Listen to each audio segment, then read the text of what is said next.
And I do see this shift happening as you do. More and more people, you told me you're in the Princeton area, and you're doing plant walks there, and people are like, oh my God, there's a guy here that does plant walks. And so you're like the only game in town. But what you're doing is you're creating that awareness, you're creating that curiosity, and leading them into eating and foraging and having their health be changed by this is, in my opinion, the only way it's going to happen. Or let's just say one way, but it's indeed a very powerful way. The wild redeemer, and the idea that the plant, if we get the wild into people, sort of inspires them from the inside out, and it actually genetically reconnects them with something that is their primal essence.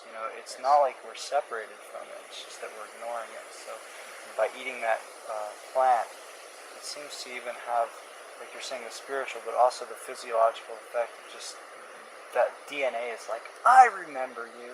Okay, I love to point out that, so we have maybe 20 to 50,000 years of dandelion evolution of DNA in our bodies from dandelions, and we only have about 50 to 60 years of McDonald's, or 10 to 15 years of GMOs. So indigenous to ourselves is the fact that dandelions basically built us, and we're made out of the wild plants, and we have them to thank for being so fortunate to have gotten to this place where we built suburbia and metropolis. Without them, we never would have gotten this far. It's kind of like biting. Somebody said, we're sawing off the limb we're sitting on. That's kind of a grief, but in this one book, The Secret Life of Plants, which I'm sure you've seen, there's a paragraph in there, which obviously I don't have in front of me. It's by a German scientist named Fechner. And he throws this out there. He said, isn't it perhaps the purpose of humans to serve plants? We clear areas for them to grow in, and they outlive us clearly in most cases. And when we die, our bodies turn back into soil, which the plants utilize to push up new plants and flowers. I think he said to transform and transmute human bodies into the most glorious forms and colors. That always stuck with me because it makes so much sense. It's like at one time, our ancestors, humans, were totally fine with just being a part of it instead of feeling like we were on top of it. I remember reading, my numbers are pretty close here, that we share anywhere from 30 to 33% of our DNA can be found in a daffodil, and over 50% in a common fruit fly. It's like, come on, people, wake up. It's not separate from you. What you said, we've just forgotten.